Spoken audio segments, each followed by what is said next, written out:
Our episodes deal with serious and often distressing incidents. If you feel at any time you need support, please contact your local crisis centre. For suggested phone numbers for confidential support and for a more detailed list of content warnings, please see the show notes for this episode on your app or on our website.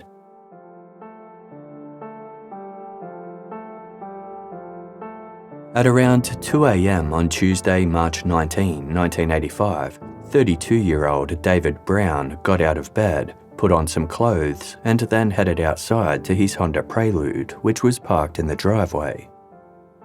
David got into the car and backed out into Ocean Breeze Drive, the wide residential street in Garden Grove, Southern California, where he lived with his family.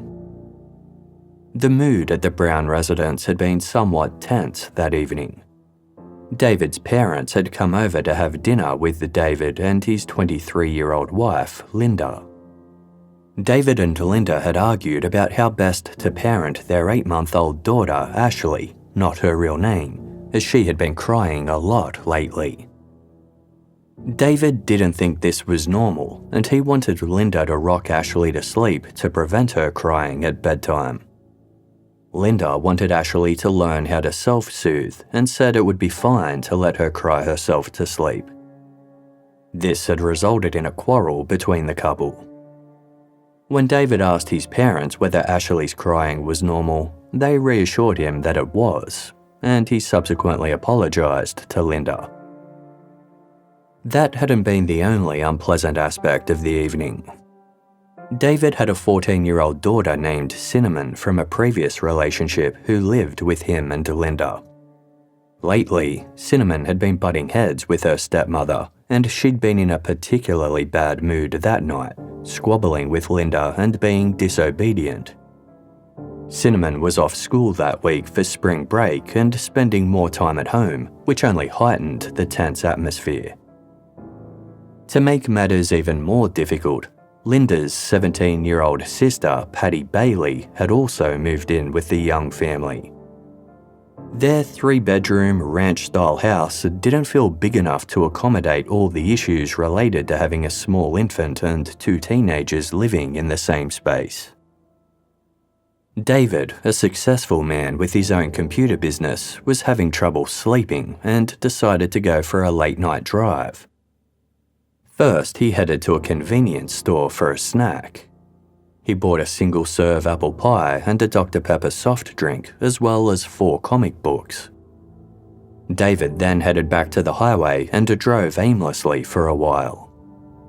The roads were pleasantly quiet due to the lateness of the hour. Eventually, he turned onto Newport Boulevard and made his way to a Denny's chain restaurant to use the bathroom there. When he was done, David made his way back home. He parked his car in the driveway, then quietly went inside. As he walked into the living room, he was met by an alarming sight. His sister-in-law Patty stood there holding 8-month-old Ashley, trembling violently and sobbing loudly. While David had been out, something terrible had happened.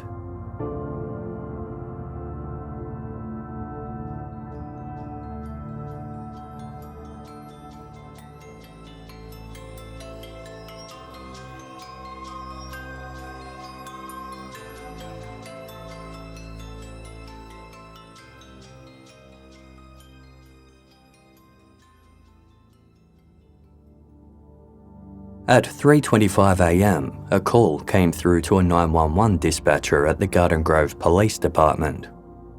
A caller identifying himself as David Brown blurted out, "Either my daughter or my wife, or both, I don't know, are dead." He explained that he'd just returned home to find his wife's sister in a state of distress. David said that Patty had been sleeping when all of a sudden she was startled awake by the sound of a firearm going off. 14-year-old Cinnamon had been standing at the foot of Patty's bed holding a handgun. She'd fired a single shot into the wall behind Patty's bed. Cinnamon then left, and Paddy heard 2 more shots fired from the direction of the main bedroom. Baby Ashley cried out from her nursery, which sat between Paddy's room and the main bedroom. Terrified, Paddy said she raced into the nursery and scooped Ashley up before barricading the 2 of them in her room until she heard David return home. She and David then briefly tried looking for Cinnamon, but there was no sign of her. David told the 911 dispatcher he was worried she might have harmed her stepmother and herself. He'd glanced into his bedroom and noticed his wife lying in bed in an unnatural position. He couldn't bring himself to go in and take a closer look, too scared of the grisly sight that might be waiting. Within minutes, a patrol officer arrived at the Brown residence.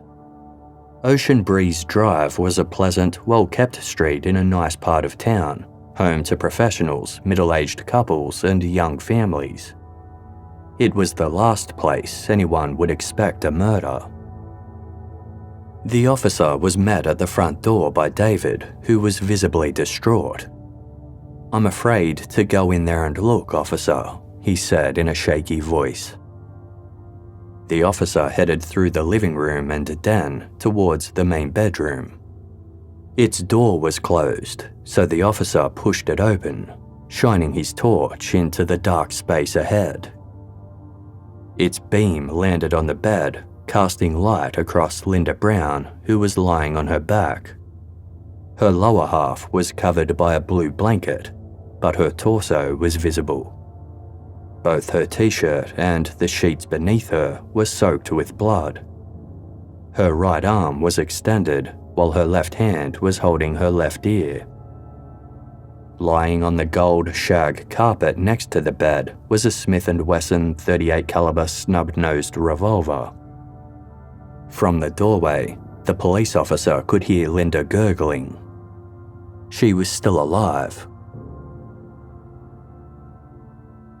Paramedics were urgently summoned.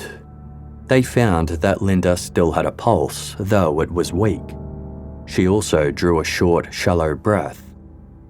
Linda was transferred to the den, where paramedics administered CPR, then rushed her to the Fountain Valley Community Hospital. Meanwhile, more police officers arrived at the property.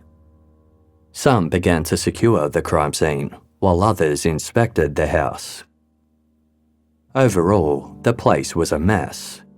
Clothes and other objects were strewn throughout the residence, all of the rooms were cluttered, and waste paper baskets were overflowing. A dresser had 3 of its drawers open, revealing various women's clothes, prescription pill bottles, and an empty gun holster. Beneath Linda and David Brown's bed was a box of 12-gauge shotgun shells. There was a bathroom adjacent to the main bedroom. Police checked to see if Cinnamon was in there, possibly injured as well. But there was no sign of her. Other officers began to search the property's exterior in case Cinnamon was out there. The front yard was entirely empty. In the backyard was a garage, a trailer, and a secured kennel with 2 doghouses inside, home to the family's 3 dogs. But there was no sign of Cinnamon. An officer radioed dispatch with the description of the missing girl. Brown hair, brown eyes, short at a little over 5 feet tall, and weighing about 120 pounds. A police helicopter was sent to Ocean Breeze Drive to see if Cinnamon could be spotted from above. It hovered low over the houses, shining a spotlight into their yards. Police trawled the street on foot, using their flashlights to look for Cinnamon and door-knocking neighbours to find out if they'd heard anything. One man who lived directly across the street said he'd been woken by a loud thud at around 3:30 a.m, but heard nothing further. No one else reported hearing or seeing anything. Meanwhile, Linda Brown's sister, Paddy Bailey, began filling in the gaps via a police interview carried out at the house. Paddy had moved in with Linda and David 6 years earlier when she was 11. She'd been having some issues at home, and the newlyweds had welcomed her in. David's daughter Cinnamon had only just moved in with them 6 months earlier, in September 1984. Cinnamon hadn't been getting along with her mother, so moved in with her dad. At first, everything seemed great. Cinnamon adored her father, was content to share a bedroom with Paddy, and appeared excited to be a big sister to baby Ashley. She even helped Linda out with the baby where she could. But Paddy said that within a few months, cracks began to show. Around Christmas, Cinnamon had become very moody and withdrawn. She started arguing with her father and stepmother about household rules and the chores she was expected to perform. Cinnamon seemed resentful of how much attention her infant sister received in comparison to her and became increasingly rebellious and sarcastic. Paddy recalled that a few weeks earlier, Linda had finally lost her patience. She requested that Cinnamon move out of the house and into a trailer they kept in the backyard. Even though the trailer was properly furnished and had its own stereo and TV, this banishment only increased tensions. Cinnamon started dividing her time between the Brown residence and her mother's place again, and she blamed Linda for her increasingly unsettled situation. When the officers asked Paddy for an account of that evening's events, she explained that David's parents had come over for dinner and to play cards, leaving at around 9:30 p.m. After that, Linda had a shower and went to bed, while David, Paddy and Cinnamon had watched television in the living room.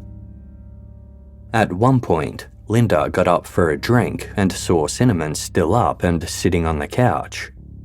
She reminded the 14-year-old to go to bed, but Cinnamon ignored her.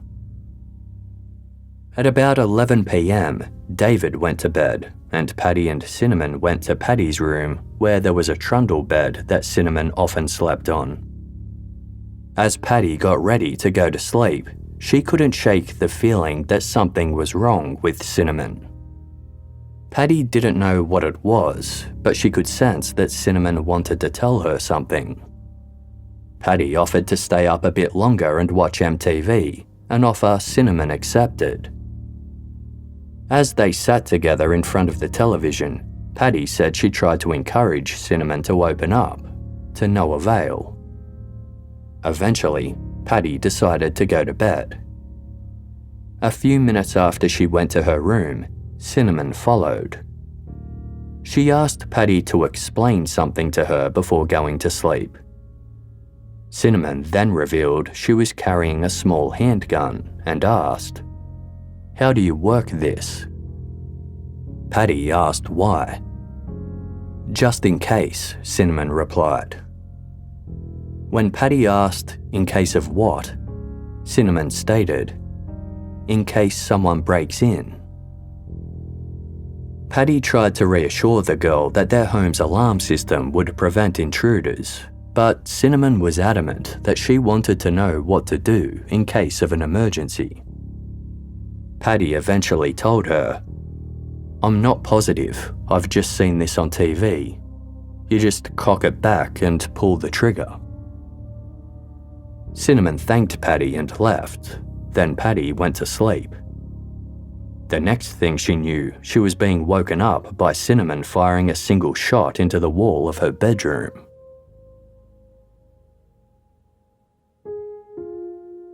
David Brown gave a similar account of the evening's events, though he explained that he hadn't been home when the shooting unfolded. After going to bed beside his already sleeping wife, he'd read a few comic books, but struggled to doze off. His mind troubled and racing due to the recent discord in his home, he decided to go for a drive to clear his head. He described how when he returned home more than an hour later, he'd found a distraught Paddy holding his baby. Paddy told him what had happened before going out to the backyard to look for Cinnamon, checking in the trailer where she usually slept. but Cinnamon had vanished. While Paddy looked for Cinnamon, David called his parents in a state of shock. They told him to call the police, and that's when he phoned 911. David told officers that the family owned 8 rifles as well as 2 handguns that were always loaded. While some of the firearms were kept in a safe, he kept his blue steel revolver wrapped in a Kmart shopping bag in the bottom drawer of his nightstand. The other handgun belonged to Linda, and David said he didn't know where she kept it. Gunshot residue tests were carried out on Paddy and David to see if either of them could have fired the weapon. Both tests came back negative. David was visibly distraught, shaking and chain-smoking as he spoke with the police. His parents soon arrived at the residence and took baby Ashley into their care. At 4:26 a.m, almost exactly an hour after David first called 911, a call came through from the hospital. Linda Brown had died. The case was now a murder investigation, and the suspect was still missing. By 6 a.m, daylight was beginning to break. During a search of Cinnamon's trailer, police officers had found a small Dachshund puppy which belonged to the 14-year-old. They decided to place it in the kennel in the backyard where the family's other dogs, 2 Cocker Spaniels and a Pomeranian, were kept. Detective Fred McLean and 2 other officers entered the kennel and set the puppy down. As they did so, Detective McLean noticed something poking out of one of the 2 doghouses that sat at the back of the pen. It was a white tennis shoe. Detective McLean walked towards the doghouse and bent down. Peering inside, he saw a small figure curled up in the fetal position. It was a young girl whose long brown hair had fallen across her face. "Cinnamon," Detective McLean called. The girl muttered unintelligibly in response. The detective reached inside the doghouse and took Cinnamon's hand in his, pulling her up and out of the small space. She wore a sweatshirt and pants which were covered with what looked to be bright red vomit. Vomit also coated the floor of the doghouse Cinnamon had been lying on, dotted with what looked to be pill capsules. The smell of urine permeated the air. Cinnamon's hair was disheveled, she was shaking, and appeared barely conscious. Clutched in one of her hands was a piece of pink cardboard paper wrapped with a red ribbon. Detective McLean took the paper from Cinnamon. Written on it in messy, childlike handwriting were the words, "Dear God, please forgive me. I didn't mean to hurt her." Detective McLean guided Cinnamon into a waiting police car to be driven to the station. On the way, Cinnamon asked the 2 officers accompanying her if her father was all right. They told her he was. "Is Paddy all right?" Cinnamon asked. "Yes," they answered. "How about Linda?" Cinnamon said. "How's Linda?" The 2 officers didn't reply.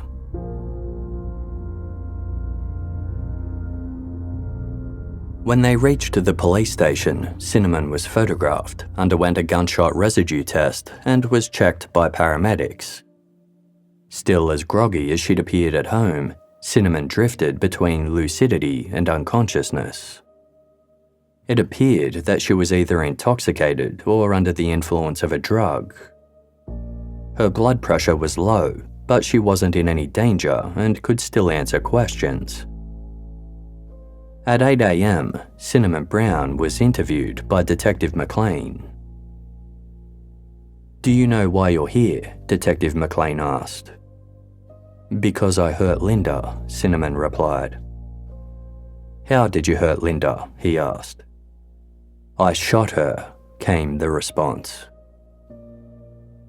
Detective McLean informed the teenager that Linda was dead and then read Cinnamon her rights. While Cinnamon said that she felt sick, she agreed that she understood her rights and would proceed with questioning. She told Detective McLean that she'd moved out of her mother's home because her mother yelled too much and it made her nervous.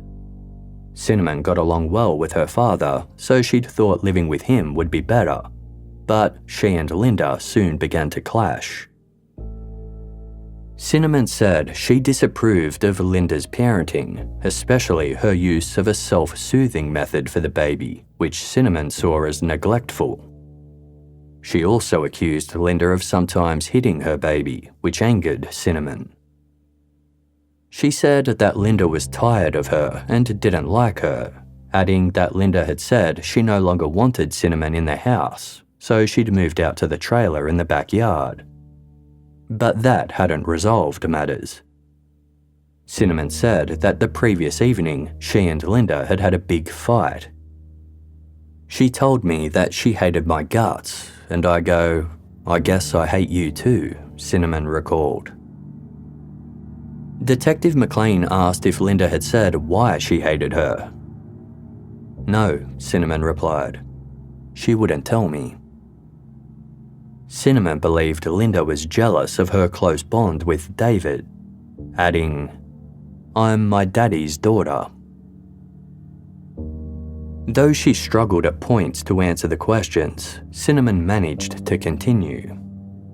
She said that the previous night's argument had culminated in Linda threatening to kill Cinnamon if she hadn't left the house by the time Linda woke up the following morning. Detective McLean asked Cinnamon whose gun she had used to shoot Linda. Cinnamon said it was her father's and that she'd found it in an office drawer, explaining, "I shot 3 shots. One of them was in my room with Patty, and the other 2 were with Linda." Cinnamon hadn't planned to shoot Patty. That shot had only gone off due to Cinnamon trying to figure out how to operate the weapon. She said that no one had shown her how to use the revolver, but she'd had some experience firing little guns before. As the interview went on, Cinnamon became increasingly drowsy and her speech slowed with each answer. At one point, she murmured under her breath, "Please don't let them get away with murder." When Detective McLean reminded her that she had to answer his questions to ensure she didn't get away with it, Cinnamon replied in a dazed voice, "I'm trying to, but I can't keep my eyes open." Realizing Cinnamon was on the verge of passing out, McLean ended the interview after just 30 minutes. By this stage, she could barely hold her head up. Just as they were about to leave the interrogation room, Cinnamon explained why she was so tired. Earlier that morning, she'd taken about 80 capsules of some kind of drug. Testing revealed that she'd taken a massive overdose of Darvocet, a prescription painkiller, and Diazide, a diuretic used to treat high blood pressure. Cinnamon was admitted to the Garden Grove Medical Centre for treatment. After arriving at the hospital, Cinnamon told another police officer there how she'd shot Linda, before falling asleep. She was subsequently transferred to the jail ward of another hospital, where she confessed twice more to a physician and a psychiatrist. Cinnamon was monitored carefully over the following days. All up, she had consumed 3 bottles of prescription medication that had belonged to her father, and it was a miracle she had survived. The dose she'd taken contained more than 6 times the fatal amount of propoxyphene, an opioid and a key ingredient in Darvocet. During an interview with the police, Cinnamon's father, David Brown, said this was not the first time his daughter had self-harmed. Just 2 weeks earlier, she had overdosed on aspirin. David said he blamed himself for Linda's murder because he hadn't realised how deeply troubled Cinnamon was, and he therefore hadn't encouraged her to seek therapy sooner. He said he'd forgotten to set the house alarm before his late-night drive. Had he done so, Cinnamon might have triggered it, and Linda might still be alive. Regardless of Cinnamon's actions, David vowed to stand by his daughter, insisting she needed him now more than ever. "I just love her to death," he said. An autopsy confirmed that Linda Brown had died from 2 gunshots to the chest, one of which had pierced her superior vena cava, the large vein that carries blood from the upper body to the heart.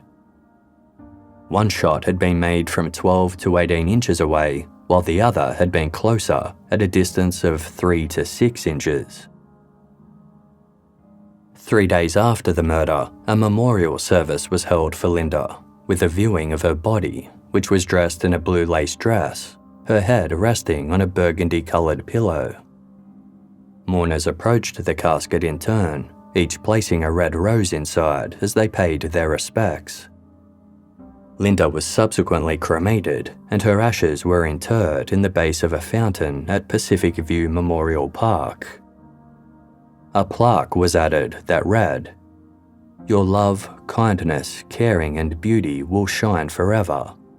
Love, Ashley and David." Meanwhile, Cinnamon Brown was formally charged with first-degree murder. She was booked into Orange County Juvenile Hall in absentia while she remained hospitalized. Cinnamon Brown's trial began less than 6 months after Linda's death. Due to her age, California law dictated that she could not be prosecuted as an adult and that she would be tried by judge alone. In a curious development, Cinnamon pleaded not guilty by reason of insanity, claiming that she had no memory of the shooting.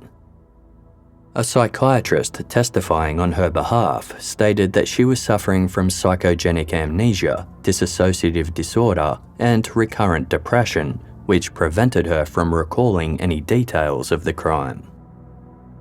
As each new witness took the stand, from police investigators to the medical personnel who had treated her, Cinnamon insisted they were all strangers.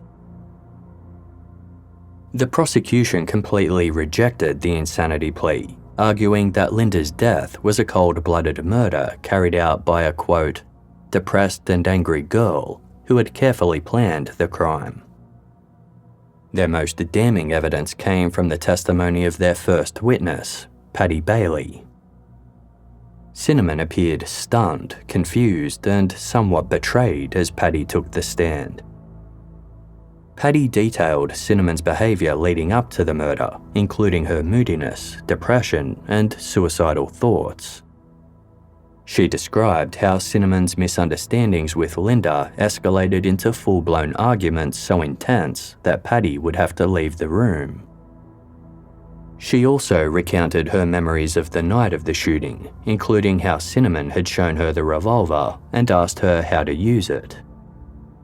Yet, Patty's testimony was not as critical of Cinnamon as many had anticipated.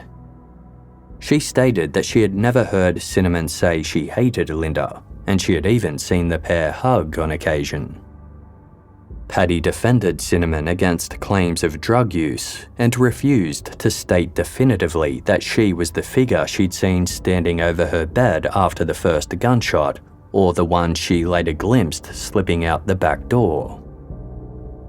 Patty was accused of trying to protect Cinnamon, which she denied. Cinnamon watched the trial in a bleak state, her expression perplexed as she struggled to follow the police jargon, medical terms, forensic science, and expert analysis. All the while, she kept scanning the room for familiar and supportive faces. Among them was her mother, Brenda. But there was one very noticeable absence. David Brown didn't attend the trial as either a witness or supporter, citing illness related to a liver disorder. His testimony was presented via stipulations, agreements between the prosecution and the defense about certain facts or evidence, meaning neither side had to prove them with additional testimony. Both sides stipulated that David Brown believed Cinnamon was guilty. After hearing the closing arguments, the judge declared a 15-minute recess. Upon returning, he announced that he had reached a verdict. He concluded that Cinnamon Brown had killed Linda Brown with premeditation and deliberation, finding her guilty of murder. Cinnamon shook her head faintly, her face downcast. It was then up to the judge to determine Cinnamon's state of mind at the time of the killing, a decision that would decide whether she ended up in a hospital or a prison cell. Multiple witnesses were called to assess her mindset, specifically whether she was able to distinguish right from wrong during the shooting. Psychiatrists found Cinnamon too grounded to be psychotic and too sincere, remorseful, and upset to have an antisocial personality. She showed no signs of psychosis or hallucinations and appeared to function intellectually in the average to above average range. The only possible explanation they could find for her actions was intermittent explosive disorder, a condition characterized by impulsive aggression and regular verbal and physical outbursts. However, this couldn't be definitively concluded as Cinnamon refused to fully cooperate with the doctors. One psychiatrist who tried to examine Cinnamon said, "She wouldn't let me in. I had the feeling that there is a tremendous amount of chronic emotional turmoil in this young woman, and with the assumption that she indeed did what she is accused of, in my opinion, this represents severe interpersonal and emotional difficulties." After reviewing reports from doctors, investigators, and Cinnamon's friends and family, the judge concluded that she was sane at the time of Linda's murder. Cinnamon was sentenced to 27 years to life in a juvenile correctional facility where she would receive psychiatric treatment. Given her age at the time of the offence, she could be eligible for early release in as little as 6 years, provided she remained a model inmate and made progress in her treatment. Before being led away, Cinnamon burst into tears.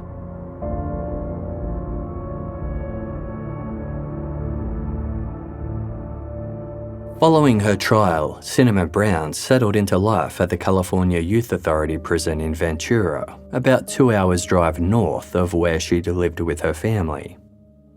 After missing Cinnamon's trial entirely, her father visited her regularly, telling her he was working hard to have her case reopened and secure her release. David's visits always lifted Cinnamon's spirits. He funded her commissary account, allowing her to buy food and personal care items, and even letting her charge his business accounts to order items by mail. Around his daughter, David remained his characteristically fun and upbeat self. He was optimistic about Cinnamon's situation, reassuring her, "You'll be out of here soon." David also updated Cinnamon on life outside. He spoke of major changes, notably his purchase of a new home in Anaheim Hills. Though he admitted it wasn't ideal, calling the neighbourhood shoddy and a step down from Garden Grove, he said he couldn't bring himself to stay in the house where Linda had been killed. David's parents moved in to help raise baby Ashley, while Patty Bailey was remaining temporarily until she could arrange a more permanent living situation. David told Cinnamon that she wasn't missing out on much, as the family spent most of their days at home. Over time, David's visits grew less frequent. He cited his declining health, which made the drive to the facility difficult. David had a liver disorder and sometimes struggled with his breathing. On phone calls, Cinnamon begged him to come up to visit, saying she missed him and feared she might never see him again. It was difficult to get hold of David. Most of the time when Cinnamon called the house, her grandparents answered and told her David wasn't around. When he did visit, their meetings were brief and often ended before Cinnamon could voice her worries about her predicament. If she managed to open up, David either ignored her concerns or offered vague assurances, like saying he was contacting lawyers to have her case reopened and working on securing her release. He always wanted to know exactly what she was telling those overseeing her care, instructing her not to disclose anything and to keep insisting that she didn't remember the night of the shooting. Without David's visits, Cinnamon found other ways to pass the time. Her behaviour in detention was exemplary. Though she mostly kept to herself, she was cooperative and friendly, and she adjusted well. She attended high school classes and earned good grades, while also working a part-time job to save money. She got along with the other incarcerated teens and even sang in the facility's church choir. She participated in nearly every program offered, except counselling, which she consistently refused. Despite undergoing numerous psychological examinations in an attempt to understand what drove her to kill, Cinnamon remained markedly guarded and unwilling to let anyone inside her mind. Then one day in December 1986, 14 months into Cinnamon's sentence, she made a peculiar remark to her examiners. 4 weeks earlier, Cinnamon had been visited by her paternal grandfather, Arthur Brown. Arthur was a devoted family man who loved Cinnamon deeply and was profoundly distressed to see her spending her youth incarcerated. According to Cinnamon, Arthur had made a significant comment during his visit. He'd claimed he knew who had really killed Linda, and that when the time was right, he would reveal it. Word of Arthur Brown's peculiar remark reached detectives Jay Newell and Fred McLean, the investigators who had worked Linda Brown's case. Although Linda's murder had technically been solved, Newell and McLean had been unable to shake the unsettling feeling that the story was incomplete. There were some curious aspects to the crime that had left them scratching their heads, despite its seemingly clear-cut nature. For starters, David's actions in the wake of his wife's murder had been odd. After returning home to find Paddy Bailey distraught and talking about gunshots, David had refused to even enter the bedroom to check on Linda. He'd called his father before calling 911 and told first responders he was too afraid to see Linda. This behaviour was at odds with the way family members of victims typically responded, by rushing to check on their loved one and administer first aid. When police had interviewed David in the aftermath of Linda's murder, he'd made some emotional outbursts and seemed more concerned with complaining to detectives about having a bad headache. David had told detectives that earlier that night after going to bed, he and Linda had sex. Yet, her autopsy revealed no evidence that she'd recently had intercourse. David had also mentioned how he'd asked Paddy to go out in the backyard to look for Cinnamon when he first arrived home. This struck detectives as bizarre. At the time, Cinnamon had been a potentially armed fugitive who'd just killed her stepmother and fired a shot into Paddy's bedroom. Why would David ask a 17-year-old to look for his daughter outside in the middle of the night instead of looking for her himself? Some strange things had happened at Linda's funeral too. During the service, the minister presiding over the ceremony spoke about how David and Linda's marriage was sometimes rocky. This prompted David to start hissing at the minister and gesturing for him to stop speaking. The minister paused the memorial and went to speak to David, before returning to the pulpit and telling the audience that he'd been mistaken. David and Linda's marriage had been almost perfect. Despite outwardly supporting Cinnamon, David hadn't attended her trial except to hear the verdict. At that time, he'd acted oddly, flirting with his ex-wife and Cinnamon's mother, Brenda, by playfully pulling her hair. He hadn't looked somber or concerned about his daughter's fate at all. All of these strange things left Detective J. Newell wondering if there was more to the case than met the eye. In his experience, a murder of this kind within a family was usually the result of a slow build-up of grievances over a long period of time. But according to Cinnamon and the other family members, Cinnamon's decision to shoot her stepmother had been impulsive, springing up almost out of nowhere. Detectives had recovered diaries and other documents that Cinnamon had kept. Nothing she had written expressed any animosity or resentment toward her stepmother. They were breezy, light-hearted scribblings about pastimes and music she liked and activities she was doing with friends. Arthur Brown's alleged comment to his granddaughter Cinnamon only reinforced the detective's belief that Linda Brown's murder was not the open and shut case the courts had been led to believe. Detective Newell had spoken with Arthur during the initial investigation and found him to be skittish and nervous. After reports surfaced that Arthur had told Cinnamon he knew who had really killed Linda, Detective Newell decided it was time to pay him another visit. Arthur had recently moved in with David in his new home in Anaheim Hills. While David had told Cinnamon their new neighbourhood was shoddy and a downgrade from their previous home, this couldn't be further from the truth. The lavish blue-green stucco and fieldstone manor sat on a quiet, tree-lined street in the county's most exclusive neighbourhood.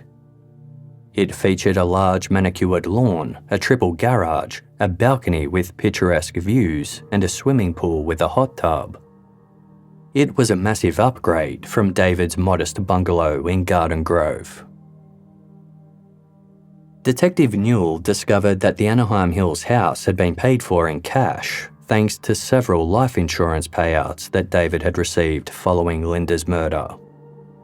He had also used the payout to purchase multiple high-end cars and fund a lavish lifestyle that included gambling trips to Las Vegas. The discovery of these payouts was of particular interest to Detective Newell. Early in the investigation, David had told the authorities that Linda only had one small life insurance policy. It turned out that he'd actually taken out 3 policies, with a 4th in progress at the time that Linda was killed.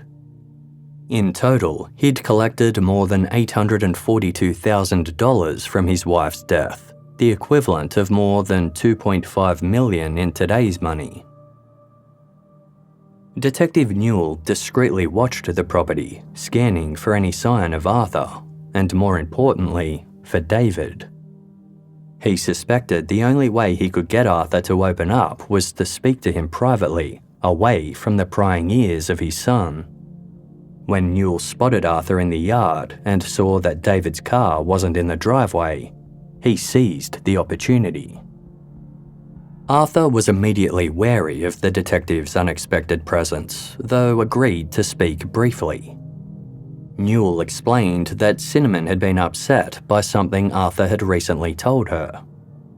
Arthur immediately went on the defensive, insisting he didn't know what he could have said to cause concern. Still, his affection for Cinnamon was evident as he referred to her as a darling little girl. Arthur revealed that he had only ever visited Cinnamon when David was present, except for the one meeting 4 weeks earlier. He had gone alone after Cinnamon called him, saying she wanted to talk. Arthur claimed that Cinnamon had simply wanted to tell him how much she loved him and that she had managed to get 6 months off her sentence for the good work she'd been doing. Arthur told Detective Newell that the juvenile correctional facility was no place for Cinnamon. He then added, nervously, "I don't believe she had anything to do with it, and I still don't. I never will." The detective asked what he had said to Cinnamon. Arthur replied, "I told her that I was sure I knew who planned the whole thing." Newell advanced cautiously, sensing Arthur's apprehension to speak. It was clear to him that the older man was genuinely frightened. When Newell suggested that Cinnamon might not bear the full weight of guilt, Arthur nodded silently in agreement. He then said, "I told Cinny that I felt like I knew who planned it, because I heard her say she was going to do something to save David." Detective Newell pressed for clarification. "Heard who say?" Arthur went quiet and glanced anxiously over his shoulder before continuing. "Paddy."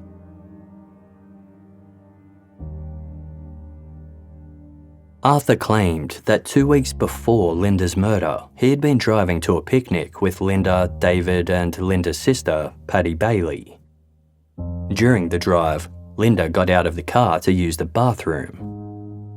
At this point in his recounting to Detective Newell, Arthur spat on the ground to emphasise his disgust as he described the then 17-year-old Paddy as a, quote, foul-mouthed bitch. Arthur said that while Linda was away, he overheard Paddy talking about wanting to get rid of Linda in order to save David. Paddy allegedly claimed that Linda was plotting with her twin brother, Alan, to kill David and to take over his business. Arthur said it took him more than 5 months after the murder to recall this conversation in the car due to the shock he was experiencing at the time. He told Detective Newell he hadn't liked Paddy since, and that he might have told Cinnamon what he'd heard, though he couldn't be certain. Still, Arthur was adamant that Cinnamon wasn't fully responsible for Linda's murder, declaring, "I'd bet my life on that." Detective Newell was left in a difficult position. Arthur Brown's story would likely never hold up in court, and he'd only agreed to speak with Newell on the condition that his comments remain confidential. But even if Newell couldn't act on Arthur's allegations, he still wanted to know everything about them. He asked Arthur if he was fabricating the story out of dislike for Paddy. Arthur staunchly denied this, saying he simply hoped that by confiding in Newell about the incident, it might help Cinnamon. At that moment, a car suddenly pulled into the driveway. It was David Brown. Panic flashed across Arthur's face as he muttered, "If I stick my neck out too far, I'll lose my son, my granddaughter, and another granddaughter." Newell quickly reassured him that wouldn't happen. All he wanted was the truth. As David approached, Newell stuck out his hand and, thinking on his feet, introduced himself as a real estate agent named Jerry Walker. Arthur stood beside him, lips pressed shut, sweat dotting his forehead. "How you doing?" David asked casually, shaking Newell's hand. It seemed that David didn't recognise Newell as one of the detectives who had investigated his wife's murder nearly 2 years earlier. The three men shared a friendly conversation about property in the area before Newell quietly took his leave. The allegation that Paddy Bailey had wanted her older sister dead was startling. Paddy had never told the police that she'd felt any animosity toward Linda, speaking of her only with fondness. When Paddy had been 11 years old and having troubles at home, it was Linda who had suggested that she move in with her and David until things improved or until she turned 18. Linda had told Paddy, "I'd love to have you." When Paddy was formally interviewed for the first time after Linda's murder, she was asked point blank, "Did you kill your sister?" Without hesitation, she replied, "No, I didn't." After Cinnamon's sentencing hearing, Detective Fred McLean ran into Cinnamon's paternal aunt, Susan, in the courthouse parking lot. She revealed that the last time she spoke with Linda, it was clear she was miserable because she and David were fighting a lot. However, according to Susan, Cinnamon wasn't the source of the family's troubles. The problem was Paddy.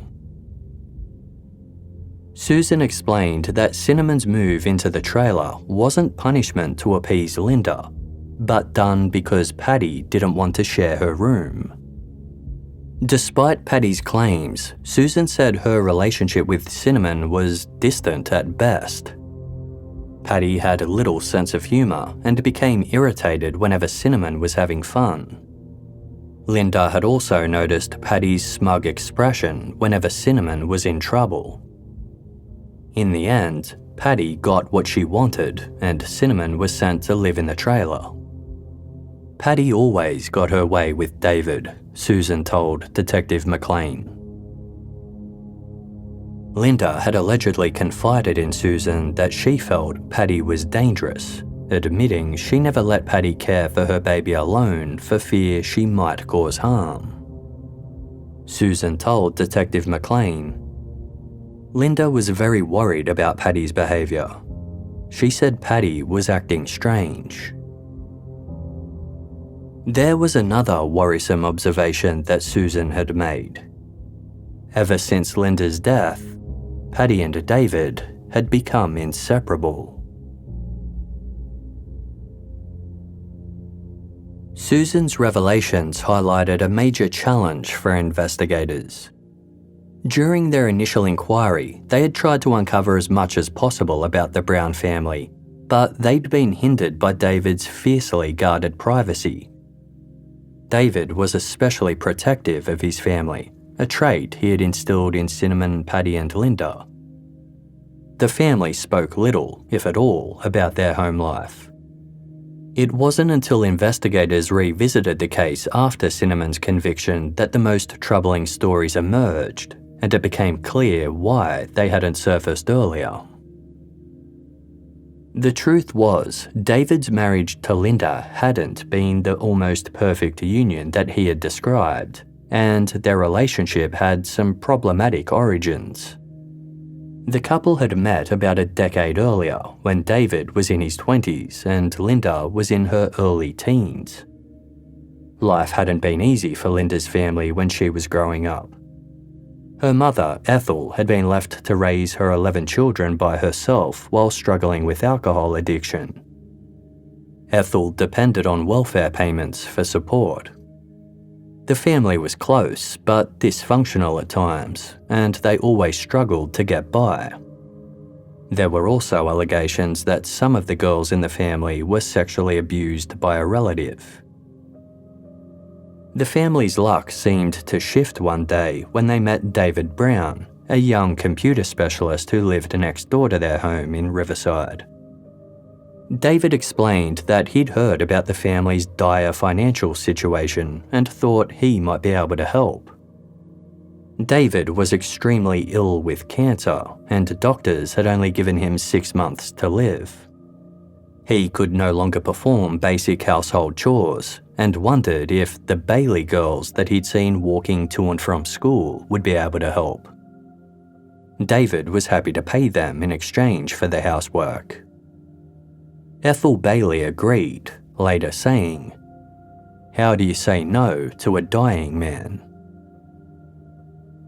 From then on, Linda and her teenage sisters had started spending time helping David out around the house. His home became something of a fun hangout spot, with David inviting the girls to play games and chat with him. He soon began dating Linda's older sister, Pam, who was then 15 or 16 years old.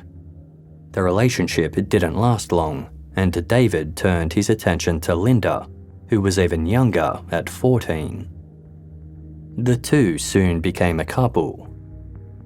Linda seemed smitten with David, who was soft-spoken and romantic, penning love letters and sending Linda flowers.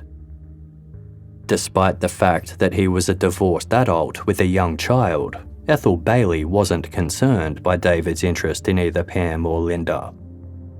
She saw David as a safe person and a successful businessman with means and opportunities that they didn't have.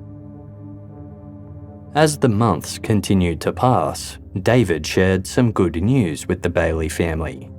His cancer had miraculously been cured. In 1979, he proposed to the then 17-year-old Linda, who said yes. Due to her age, she needed her mother's signature so the two could marry in Las Vegas. Just 1 month later, they divorced and David married another woman. He continued having an affair with Linda throughout this other marriage, which also ended quickly. David then went back to Linda, and the pair remarried. Privately, many saw the relationship as highly inappropriate. It was skewed in David's favour, with him being the much older, dominant and respected breadwinner. Almost overnight, Linda went from being a regular teenager to a wife and a stepmother who was expected to be a homemaker. She was also responsible for handling the administrative work at David's successful and thriving computer firm. Early into her and David's second marriage, Linda's younger sister Patty moved in with them to escape the chaos of the Bailey family home. Then Linda became pregnant with Ashley, and David's daughter Cinnamon arrived as well. Outside of the home, Linda was isolated. She had no friends and no social life to speak of. Neighbours said they only ever saw her when she was mowing the lawn. Inside the home, she was juggling the difficult task of raising 2 teenage girls who weren't much younger than she was, in addition to being a new mother. Moreover, Linda's mother-in-law was somewhat overbearing, and David tended to side with her, which led to arguments between the couple. Patty and Cinnamon often squabbled and competed for David's attention, further increasing tensions. All things considered, Linda and David's marriage hadn't been the fairy tale he had tried to portray it as. While the life insurance policies that David had neglected to mention, along with Arthur Brown's claims about Patty Bailey, were undoubtedly suspicious, Detective J. Newell didn't have any evidence to tie either of them to Linda's murder. Before Cinnamon had lawyered up and claimed to have no recollection of Linda's murder, she had been adamant that she had acted entirely alone in the killing. Detective Newell knew that the only way the truth would ever come out was if Cinnamon revealed it herself.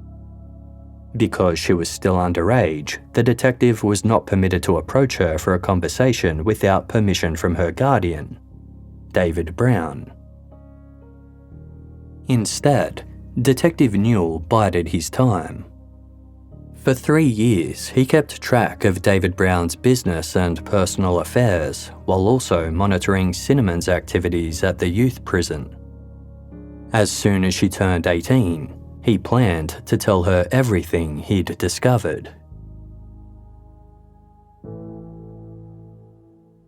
Although Arthur Brown was unwilling to talk to the authorities any further, he continued to speak with Cinnamon. Sometimes he let small details slip, such as how nice David's new home was and how much more expensive it was than his previous one.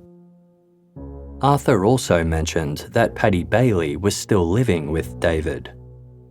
In early 1987, she became pregnant to a man named Doug, who took off after finding out about the pregnancy. Patty gave birth to a girl in September 1987, and the two continued to live with David. Another year went by, and on Sunday, July 3, 1988, Cinnamon celebrated her 18th birthday. Investigators finally had their chance. Now she was no longer a minor, they could approach her as an adult. Detective J. Newell called Cinnamon and laid out what they had discovered: her father's massive insurance payout and the life of luxury he was now living. And that wasn't all. During one surveillance visit to the Anaheim Hills home, Detective Newell had observed something that cemented his concerns. David Brown locked in a passionate kiss with Patty. At first, Cinnamon Brown refused to believe what the detective was telling her. She loved her father deeply and believed he was fighting for her freedom. But Detective Newell kept visiting, bringing proof that what he said was true. He showed Cinnamon the 4 life insurance policies David had taken out against Linda, as well as photographs of David and Patty in an embrace. He also had proof that the pills Cinnamon had taken after shooting Linda should have killed her. Gradually, Cinnamon's perspective began to shift. This information, combined with the details her grandfather had revealed, painted her father in a terrible light. And the truth was, a few months before Linda's murder, Cinnamon had witnessed a kiss between David and Patty for herself. This had left her incredibly upset and confused, but she tried to forget about it. There was also the undeniable fact that David's visits had tapered off, and several years had gone by with no evidence that he was working to have her released. On Wednesday, August 10, 1988, Cinnamon called Detective Newell and said she wanted to talk in person.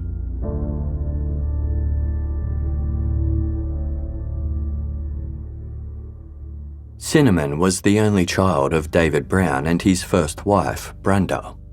The couple had met when they were teenagers and married when Brenda became pregnant. They were both just shy of their 18th birthdays and barely scraping by when their healthy baby girl arrived. They wanted to give her a name that was unique and memorable, one that would stand out if she ever became famous. They chose Cinnamon Brown. David was immediately smitten with Cinnamon, whom he affectionately called Cinny. While Brenda took on the role of the steady parent, managing the daily routine and discipline, David cast himself as the fun parent. He showered Cinnamon with affection and indulgences, from trips to Disneyland to rides on his motorcycle. In turn, Cinnamon grew to adore her father. After David and Brenda divorced when Cinnamon was 4, she began living with Brenda full-time while seeing her father on weekends. Over the following years, Cinnamon went back and forth between her parents as they built new lives. They both remarried, relocated, and had other children. David earned a technical degree and built a successful career in the computer industry, eventually founding his own data recovery business and amassing considerable wealth. Cinnamon remained in the primary care of her mother, but as she got older, their relationship became strained. As tensions with her mother grew, she increasingly saw her father as her hero. Family members later said that Cinnamon had always seemed desperate for her father's affection. David cultivated this devotion, competing with Brenda for Cinnamon's love. When Brenda remarried and had another daughter, David used this to his advantage, encouraging the now teenaged Cinnamon to break the rules while in her mother's house. And while David could be all fun and games in some ways, he also had a controlling side. He forbade Cinnamon from having friends over or giving out their phone number. As she grew older, he refused to allow her to date or even socialize with boys. He wanted Cinnamon's life to revolve around him and the family he built. Sometimes he tested Cinnamon's loyalty by seeing if she would shoplift for him, a tactic he had also used with the Bailey sisters. Although Brenda considered Cinnamon a good kid and Cinnamon loved her mother, the two clashed over rules and boundaries. After one particular argument escalated into violence, Brenda decided that Cinnamon might benefit from spending more time with her father. In September 1984, 14-year-old Cinnamon moved in with David at his Garden Grove home, where he lived with his new wife Linda and Linda's younger sister, Patty. One day after moving in, Cinnamon was sitting in the living room watching television with her father and Patty. At one point, Patty got up to go to the kitchen. Once she reached the door, she suddenly froze and appeared to be listening intently to something. Patty told the others that she'd overheard a conversation Linda was having on the phone with her twin brother, Alan. They were talking about killing David, with Linda saying she needed to get him out of the way. Cinnamon dismissed this as a joke Patty was playing on them, but Patty was adamant that it had really happened. In the days and weeks that followed, David seemed to become paranoid. He repeatedly approached his 14-year-old daughter, saying, "Linda is going to try to kill me." When Cinnamon asked why he thought that, David replied, "Don't worry about it. I just know she is." He said that Linda and Alan wanted him gone so they could seize control of his company and the multiple properties he owned. Cinnamon gradually began to believe there was some truth to what her father was saying, and she suggested that David get a divorce. David refused this idea, stating that even if he divorced Linda, she would still come after him. He also said that Linda knew too much about his computer business and understood their proprietary methods. If they divorced, she would just set up a competing business and steal his clients. David told Cinnamon, "I'll just leave you guys. I'll leave you guys with everything and take off and start over again." Upset by this suggestion, Cinnamon repeatedly begged her father not to leave. David replied, "I have to. Either that, or we have to get rid of Linda." Convinced that her father was in mortal danger and facing a kill or be killed situation, Cinnamon began to talk seriously with David about what to do next. Over the next few months, what started as seemingly hypothetical discussions about getting rid of Linda turned darker. David encouraged Cinnamon and Patty to compete for his approval by coming up with the different ways they could kill Linda. They discussed various scenarios, running her over with their van, pushing her out of it, or hitting her over the head. They even joked about electrocuting her in the bath until someone remembered that Linda only took showers. On Monday, March 18, 1985, the day before Linda was killed, the family intended to drive out to the desert to go target shooting, but the trip was called off on account of rain. Had they made it out there, the plan was for someone to take a running charge at Linda and shove her off a cliff. Whenever Cinnamon expressed a doubt or faltered in these conversations, David asked her, "Do you love me? Would you do anything for me?"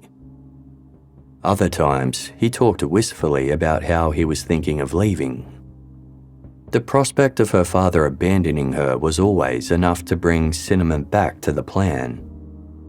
She told David she would do anything for him.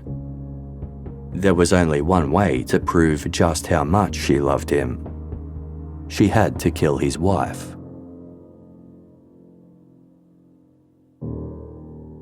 David explained to Cinnamon that she was the perfect person to carry out the murder because at 14 years old, she couldn't be charged as an adult.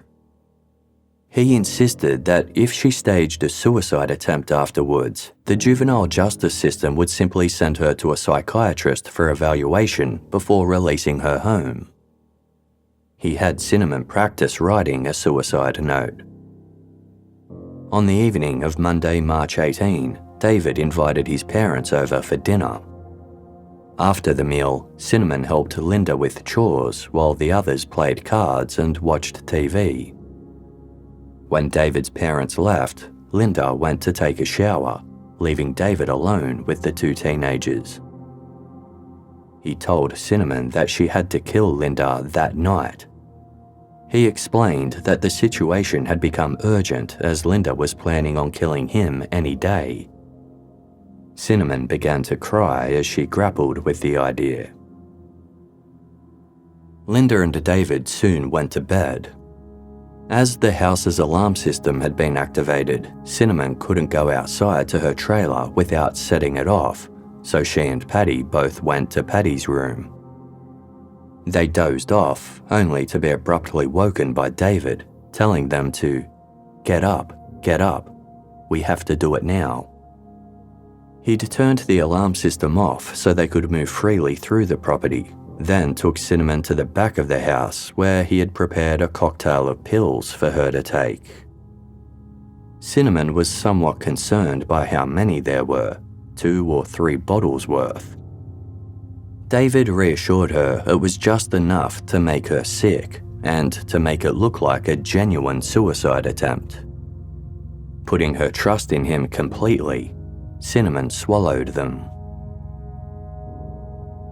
The previously complicated plans had been replaced by one to simply shoot Linda. David handed Cinnamon a small brown pillow and showed her how to use it to muffle the sound of his handgun. He told Cinnamon to shoot Linda twice in case the first shot didn't work, warning that Linda would separate the family if she survived. He also suggested that Cinnamon shoot herself in the head afterwards. Not anything fatal, just a small injury to add further weight to the staged suicide attempt. David then left the home, telling Cinnamon and Paddy, "You girls take care of business while I'm gone." Paddy handed Cinnamon the loaded gun, and Cinnamon headed to the main bedroom where Linda was fast asleep. She held up the gun and fired it through the pillow just like David had instructed. But the gun's hammer became caught in the pillow. Cinnamon panicked. She raced back into Paddy's room where the two of them managed to free the weapon, but it discharged in the process. From the main bedroom, they heard Linda moaning. Paddy told Cinnamon to go in there again. Cinnamon returned and fired a third time before dropping the gun on the floor. By this point, the pills were kicking in and she started to feel dizzy and nauseated. She went outside and laid down in the doghouse with a pre-prepared suicide note gripped in her hand, just like David had told her to.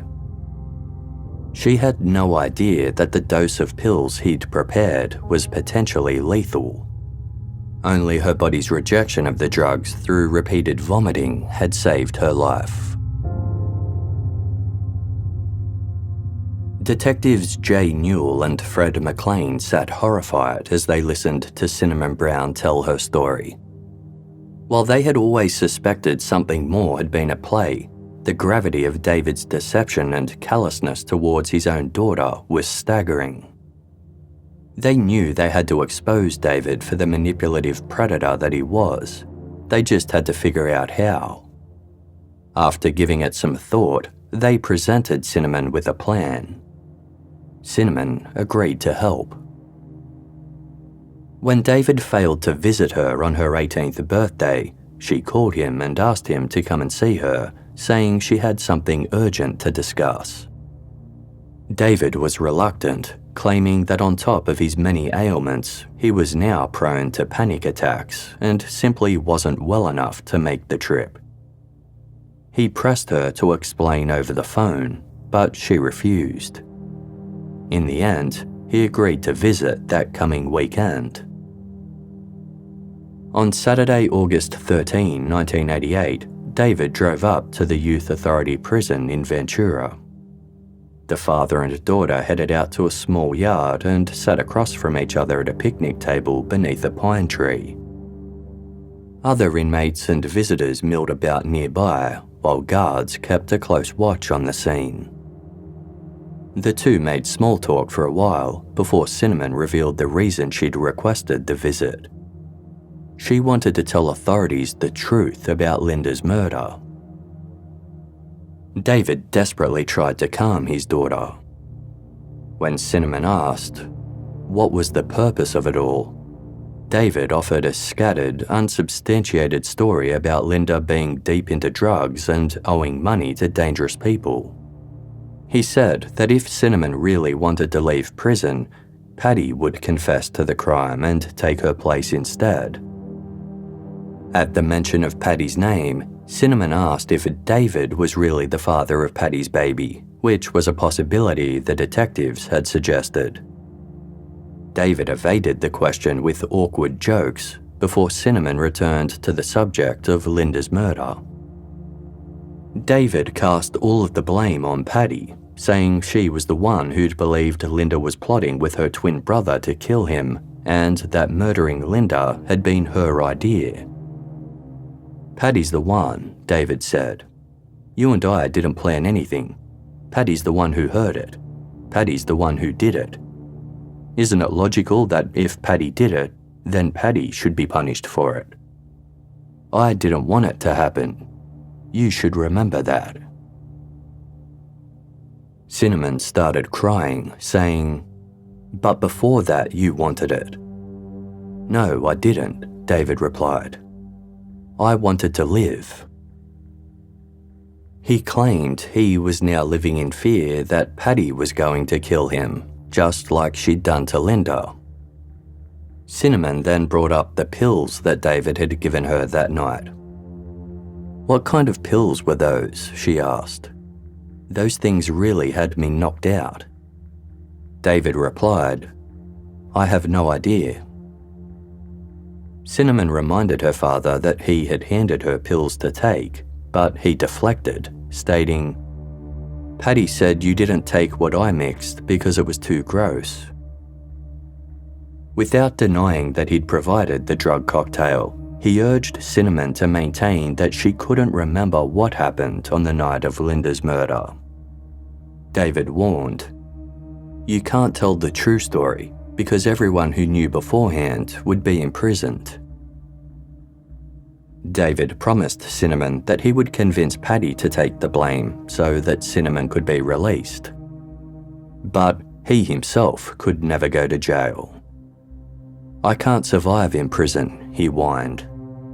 I would kill myself before I'd let myself die a slow and painful death in a cell. What David didn't realise was that his meeting with Cinnamon was being closely monitored by detectives and was entirely recorded via a wire that Cinnamon wore beneath her blouse.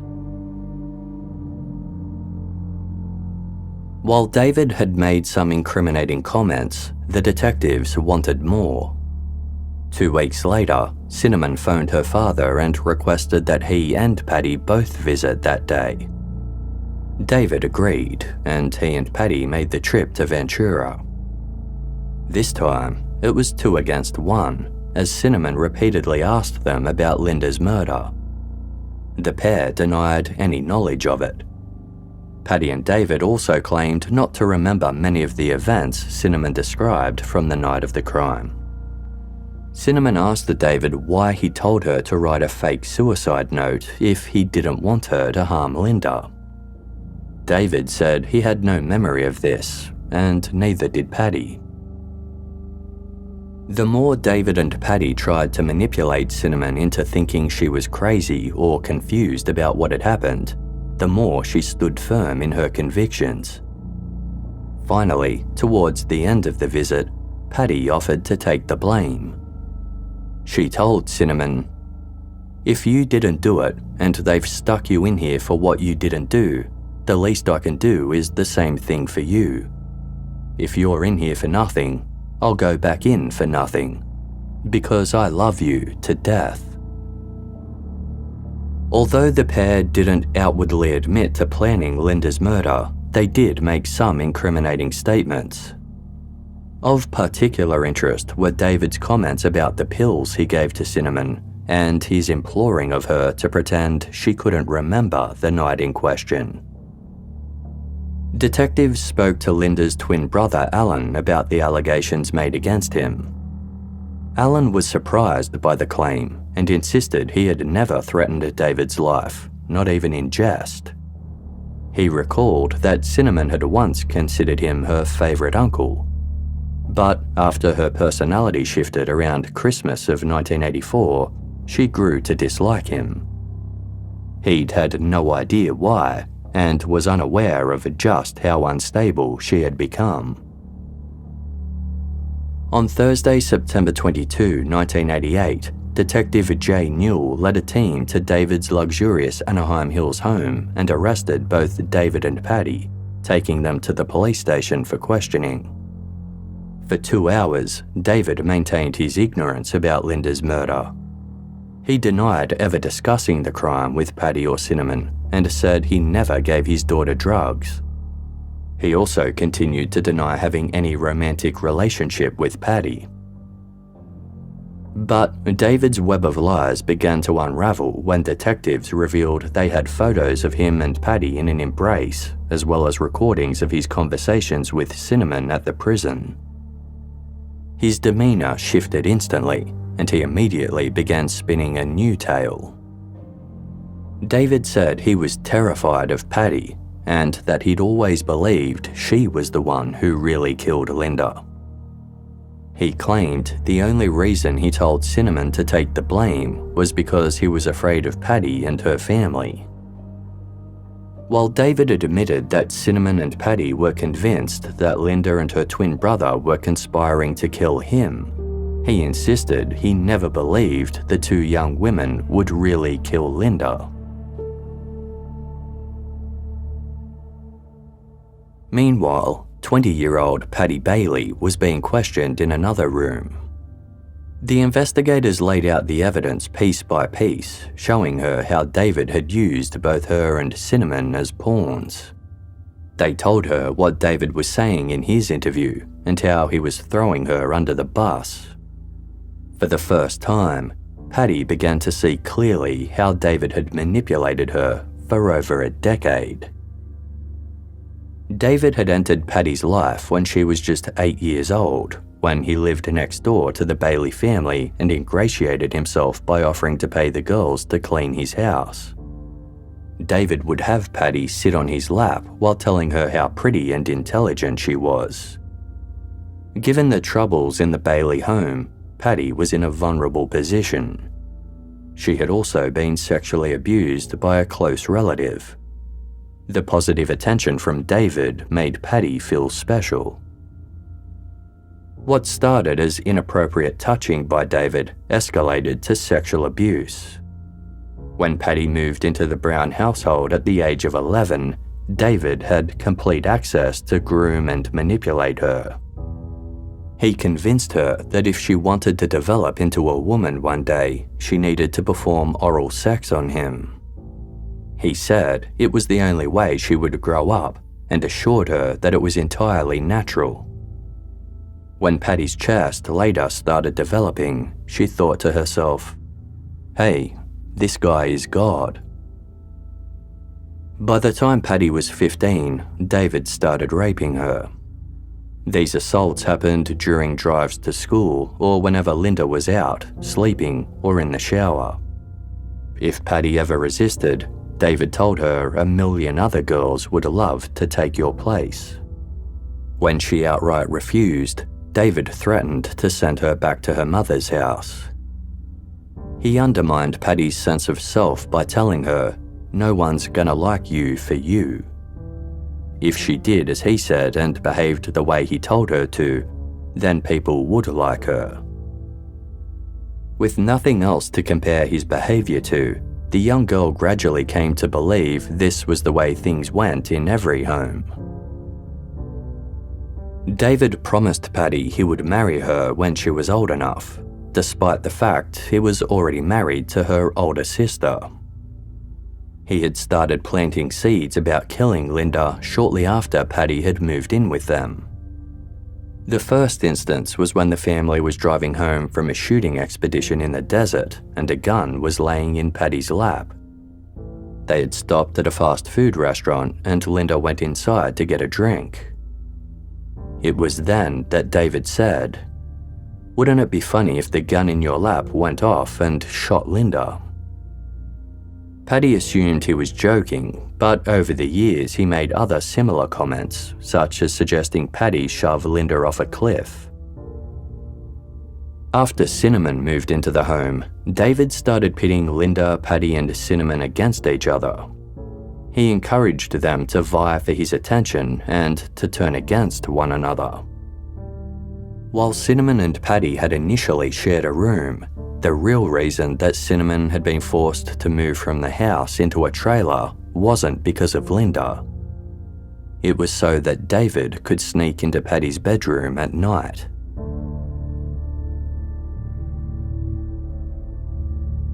Over time, David succeeded in convincing both Paddy and Cinnamon that Linda was plotting to murder him. Given that David was everything to Paddy, this possibility left her distraught. Initially, David attempted to convince Paddy to kill Linda before Cinnamon had even moved in with them. One night, he woke Paddy, handed her a gun, and told her to shoot a sleeping Linda at close range through a pillow. Paddy went to Linda's room, but as she stood in the doorway with the gun, looking at her sleeping sister, she realized she loved her and couldn't pull the trigger. Regardless, David convinced her to go along with other parts of his plan, roping her into manipulating Cinnamon instead. Paddy admitted to the detectives that in July 1986, just 16 months after Linda was killed, she and David had secretly married in Las Vegas. At the time, he was 34 and she was 18. It was David's sixth marriage. They kept the true nature of their relationship a secret, not even telling David's parents who lived in the same house. When Paddy became pregnant, David concocted an elaborate lie that she had met a man named Doug who had abandoned her. This allowed David to play the role of kind benefactor, generously allowing the pregnant teenager to continue living in his home. After their daughter was born, David refused to be named as the father on the birth certificate. He convinced Paddy to go along with his ruse, telling her that if people knew they were together, they might judge them, or worse, suspect they played a hand in Linda's death. For Paddy, the realization that she'd gone along with so much, only for David to sacrifice her as readily as he'd sacrificed Cinnamon and Linda, shattered the last remnants of her loyalty. In October 1988, just a month after her arrest, Paddy Bailey made the crucial decision to confess and cooperate with authorities. Her choice was influenced by multiple factors: David's betrayal in trying to blame her entirely for the murder, her growing understanding of how he had manipulated her throughout her life, and the crushing weight of guilt over her role in her sister's death. The details she provided about events leading up to the murder and the night in question matched those Cinnamon had shared. The police were elated. Paddy's decision to break her silence was crucial in exposing the full scope of David Brown's murder plot, and both she and David were charged with first-degree murder.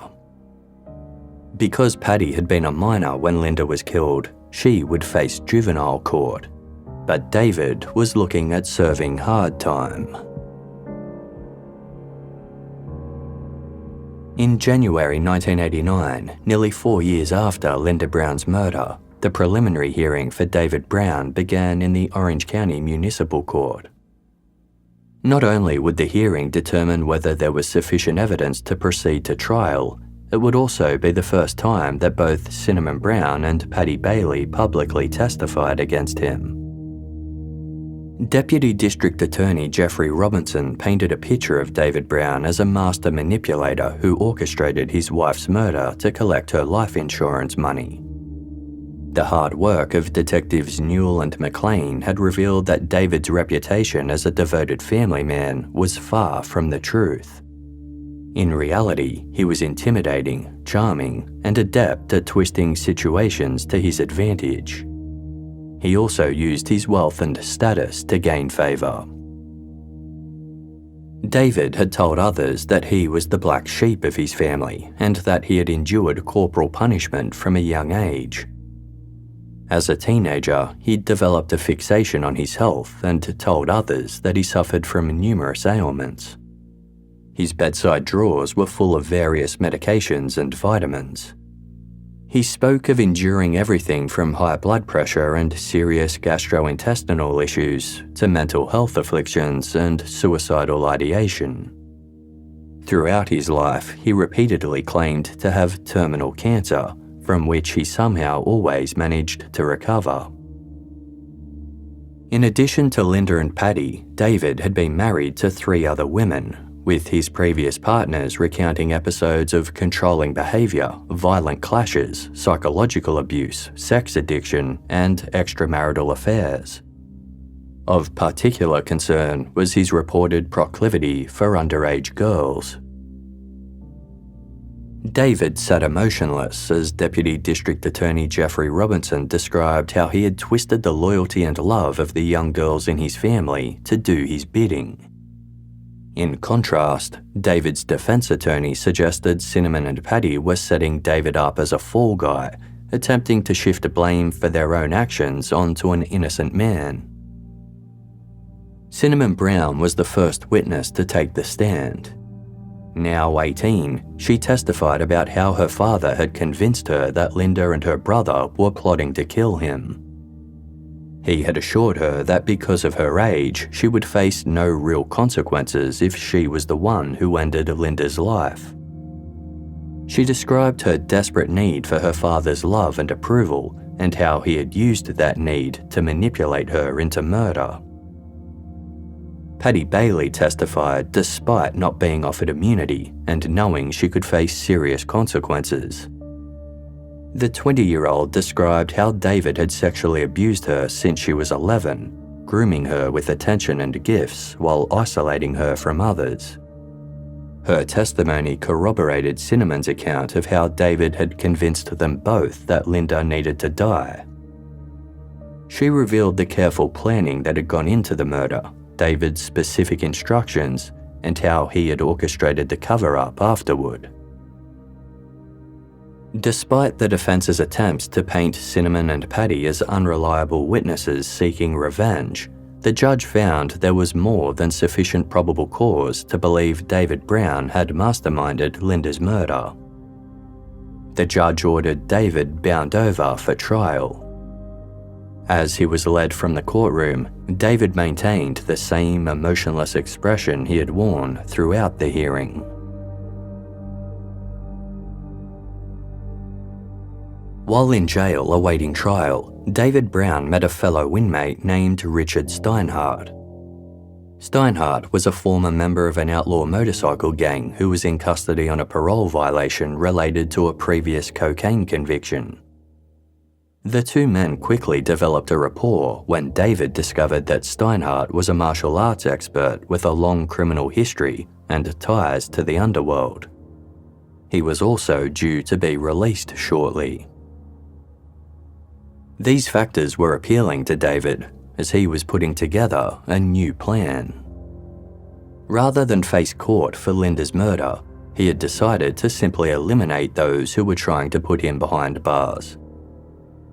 The 3 people David saw as the greatest threats to his freedom were Paddy Bailey, Detective Jay Newell, and Deputy District Attorney Jeffrey Robinson. He reasoned that if Newell and Robinson were out of the picture, new personnel would have to be assigned to the case. If David argued his right to a speedy trial, this would put the prosecution at a disadvantage, while getting rid of Paddy meant the prosecution would lose their star witness. He wasn't too worried about Cinnamon, believing that she could be discredited as unreliable and willing to do anything to get herself out of prison. David told Richard Steinhardt that he had $500,000 buried in the desert and offered to pay him $10,000 per victim as well as $200,000 for expenses if he'd carry out these 3 murders. David also wanted his own house and motorhome burned down to make it appear like he too was being targeted. Steinhardt agreed. He later said, "The idea of killing somebody or hiring someone else to do the killing didn't matter to me. I just wanted the money for drugs." To prove he was serious, David arranged for $600 to be placed in the glove compartment of his car so that Steinhardt could purchase guns after he was released. Steinhardt agreed that after the killings were complete, he would also help David escape from jail. Richard Steinhardt was released in early February 1989. David authorised his attorney to pay his brother, Tom Brown, large instalments of money which would be passed on to Steinhardt as he carried out different parts of the plot. David didn't tell Tom what the payments were for, he simply said that he needed a favour. On Monday, February 13, David phoned Steinhardt from prison. Steinhardt told him that he had killed both Jeffrey Robinson and Detective Jay Newell, stating, "Bang bang, right in the back of the head." David's response was simply, "All right." David had his brother deliver $11,000 in cash to Steinhardt within the hour. Soon after, Steinhardt told David that he had arranged for a hit woman to be arrested so that she would be placed in the same prison as Paddy. She had agreed to kill Paddy in exchange for $10,000. David was elated, telling Steinhardt, "Wonderful, you're a good man. You did great." To further cement his plan, David contacted another inmate from Paddy's prison named Sally Jacobs. In the wake of Paddy's death, he offered to pay Sally if she told the authorities that Paddy had admitted to lying in her story against David.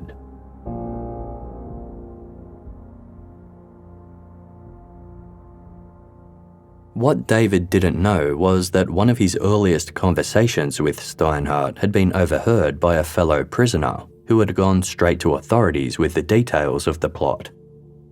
When they confronted Steinhardt with the information, he quickly agreed to turn informant. Police set up recording equipment, capturing every detail of David's murderous scheme. Between early January and early February 1989, investigators taped 25 to 30 phone calls between David Brown and Richard Steinhardt. The recordings revealed David discussing the planned murders of his wife and 2 law enforcement officials as casually as one might discuss the weather. Just as damning was David's use of his own brother as an unwitting accomplice. Tom Brown had no idea that he was facilitating a murder-for-hire plot when David asked him to deliver $11,000 in cash to Steinhardt. He was simply doing a favour for his incarcerated brother. Upon learning the true purpose of the money he'd delivered, Tom was devastated. "As far as I'm concerned, I don't have a brother anymore," he told investigators. "Anyone who could screw his family like this isn't part of the family. We trusted him." Sally Jacobs was also an undercover police officer. The fact that David had tried to have her claim Paddy was lying only strengthened the case against him. Prosecutors subsequently filed several new charges against David: conspiracy to commit murder, arson, and perjury. When Paddy was told about the charges, she said, "I expected something like this from him. I don't put anything past him now." As David Brown faced these new charges, attention turned to the fate of the now 21-year-old Paddy Bailey. Her position was unique and troubling. She was both a victim and a perpetrator, a child who had been sexually abused, groomed, and manipulated. Yet, she had also been an active participant in the plot that led to Linda's death, even attempting to kill her sister herself before losing her nerve. Because Paddy was 17 at the time of Linda's murder and cooperated fully with prosecutors, testifying against David without any promise of immunity, she was allowed to proceed in juvenile court. On May 11, 1989, Paddy pleaded guilty to first-degree murder and was sentenced to 4 years in prison. Despite her age at sentencing, she would serve her time in the California Youth Authority, the same facility as Cinnamon. It was a stark contrast to the 27-year sentence that had been handed to Cinnamon Brown 4 years earlier. The difference lay not just in their relative culpability, but in timing. Paddy's testimony had helped to break the case that would finally bring David Brown to justice. For Paddy, the sentence marked both an end and a beginning. Although she would remain in custody until she was 25, she had broken free from David Brown's influence. Paddy would have 4 years to come to terms with everything that had happened, to understand how thoroughly David had twisted her perception of normal family life, and to prepare for whatever life might hold when she emerged. While incarcerated, Paddy truly began to grapple with what had happened to Linda and the role she played in her death. As described in the book A Killing in the Family by Stephen Singular and Tim and Danielle Hill, Paddy spoke to visitors about her deep regret and pain, and her desire to somehow go back in time and change what had happened.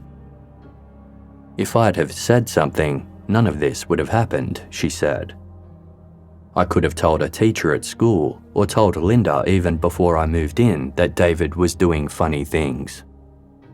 If I talk about Linda in therapy and deal with her death, I'll start to forget about her.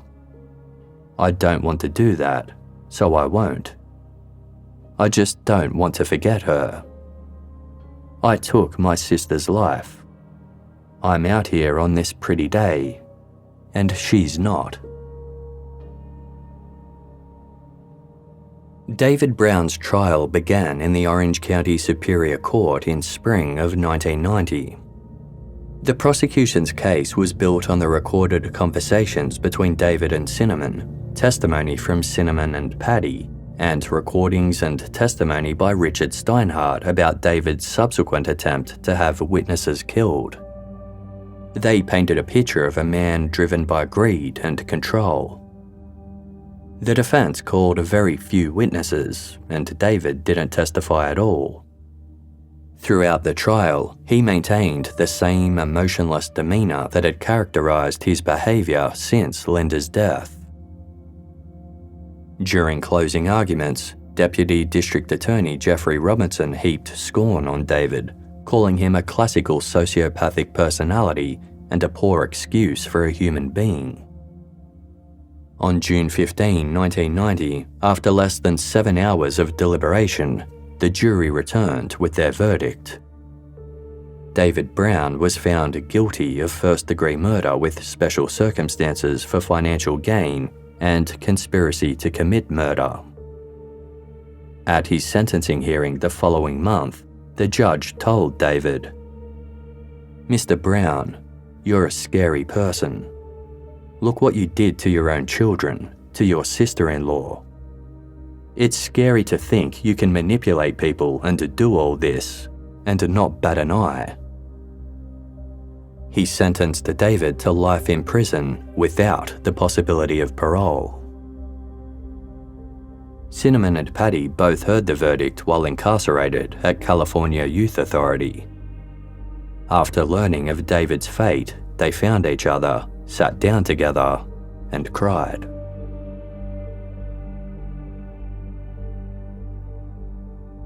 Linda Brown was just 23 years old when she died.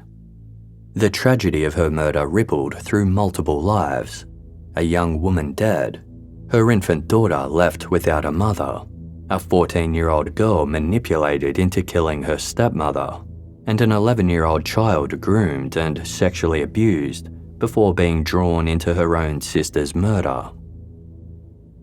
The case inspired 2 books, both published in 1991. As well as A Killing in the Family, there was true crime author Anne Rule's If You Really Loved Me. NBC aired a 4-hour miniseries titled Love, Lies and Murder based on Rule's book. The dramatisation of the tragic story brought national attention to the case, and in 1992, after serving 7 years of her 27-year sentence, Cinnamon Brown was paroled at the age of 21. After her release, Assistant District Attorney Jeffrey Robinson remarked, "The real story is the courage of this kid who was abandoned by her family.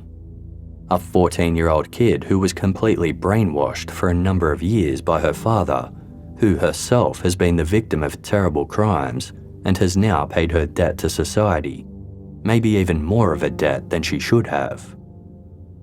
Robinson acknowledged the challenges that lay ahead for Cinnamon. Her battle will be a very, very tough one because her case is of such a high profile, a girl who has been earmarked as a killer for the rest of her life. Cinnamon's first ever television interview was on The Oprah Winfrey Show. Appearing via video link, Cinnamon looked like a deer in the headlights as she struggled to answer questions and describe how her father had manipulated her into killing Linda. The power that David still held over her emotions was evident. "He's always going to be my father, and I love him," she said. David Brown unsuccessfully appealed his conviction, and on March 22, 2014, after more than 2 decades in prison, he died of natural causes at the age of 61.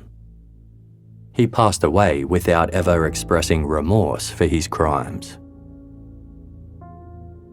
David and Linda's infant daughter Ashley was raised by her paternal grandmother and has no memory of ever meeting her father, despite seeing him regularly until the age of 5. As a young child, Ashley was told that her mother was killed in a car accident, only to later learn that Linda had actually been murdered. Initially, Ashley was told that her father had been framed by her older half-sister Cinnamon, until some friends helped her uncover the truth by finding a book about the case at a library. Today, Ashley is married with children of her own. She has spoken about how hard it was growing up without a mother, and how her kids can't have the quintessential grandmother who loves and spoils them the way other children do. After Paddy Bailey was released at the age of 25, she changed her name and eventually remarried, fighting for and winning custody of the daughter she shared with David. She attempted to reconnect with Cinnamon after their releases, but Cinnamon declined, saying she wasn't ready and needed to focus on re-entering society. Cinnamon found work in the travel industry and married in 1994. She expressed deep remorse for Linda's murder. Despite Linda's young age, she had cared for Cinnamon like a mother, even standing up for her and defending her when David put her down. Speaking to Anne Rule for her book If You Really Loved Me, Cinnamon said, "I feel very ashamed of what I did to Linda. It's very painful knowing I took her life and she'll never have a chance again. I cry and pray for her often because I loved her. That's what hurts more than anything. I loved her and still believed my father's lies, and I killed her.